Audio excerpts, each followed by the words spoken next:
Salut. Alors ça y est, première vidéo, je pars demain, départ à vélo donc pour Berlin. J'ai prévu une première étape à Compiègne. Je vais vous raconter un peu le projet. Normalement sur le site il y a déjà plusieurs choses qui sont détaillées, donc je vais surtout revenir sur les dernières étapes, les derniers trucs que j'ai fait jusqu'à maintenant. J'ai pas du tout fini de préparer, il y a encore le bordel dans la chambre, le sac qui est pas fait et tout.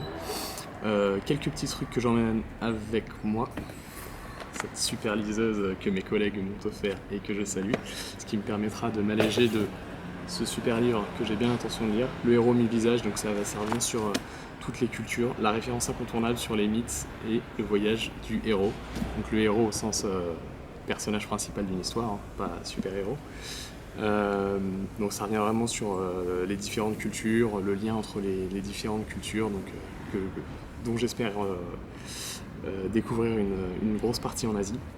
Ça me permettra de m'alléger de ce petit guide transsibérien, donc sur la partie entre Moscou et Vladivostok.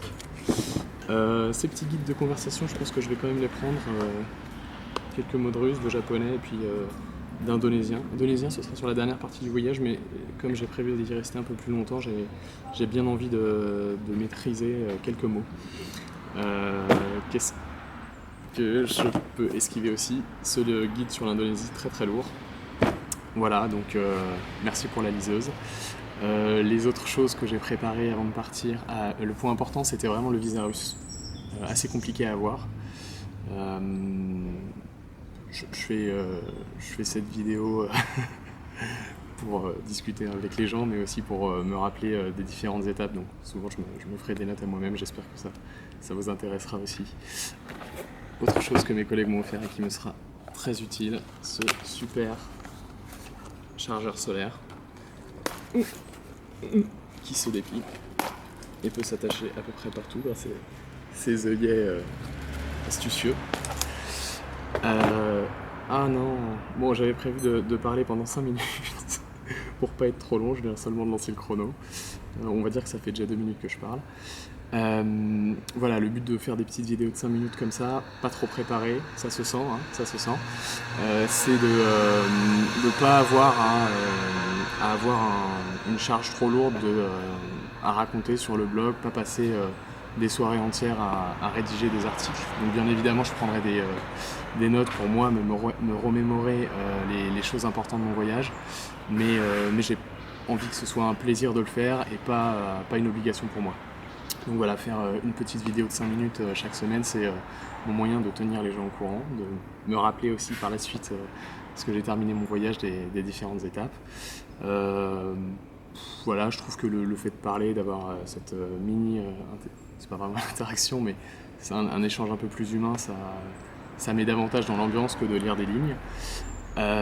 Qu'est-ce que je voudrais dire? Ouais, sur les étapes de la préparation, donc important les vaccins là, fait récemment la semaine dernière. Une consultation à l'Institut Pasteur où on discute avec un médecin pendant. Moi j'en ai profité, ça coûte 60 balles la consulte, alors à ce prix-là il faut rentabiliser. Mais j'ai discuté pendant plus d'1 heure avec un médecin j'avais l'impression qu'elle connaissait absolument tout sur tous les pays. C'était très intéressant, donc les conseils, les vaccins à faire, les précautions à prendre lorsqu'on n'a pas fait le vaccin, qui coûtent parfois cher. Que vous dire de plus? Que me dire de plus également? Donc là, l'impatience de partir. Première étape à Compiègne, c'est pas ce qu'il y a de plus exotique, mais voilà, c'est mon désir de faire un voyage tranquillement, à un rythme assez lent, voir le paysage qui évolue au fur et à mesure, faire un lien entre les différentes étapes plutôt que de jumper d'un endroit à l'autre sans vraiment comprendre ce qui lie les différents lieux visités, les différentes personnes rencontrées.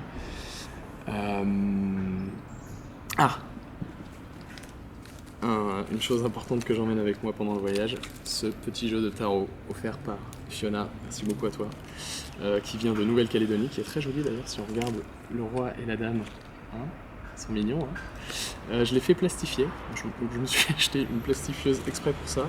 Je pense que c'est vraiment pas nécessaire, c'est une petite excentricité de ma part parce que j'aime bien le tarot, que j'ai envie de l'emporter un peu avec moi. essayer d'exporter ce jeu fabuleux qui fait partie de notre culture. Et voilà, c'est pour avoir un certain échange avec les personnes. Donc on n'est pas obligé de jouer au tarot, hein. Il y a aussi les 54 cartes ou les cartes de la belote également.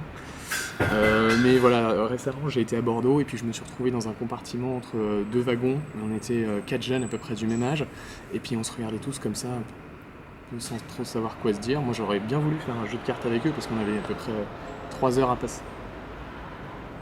Je déborde un peu.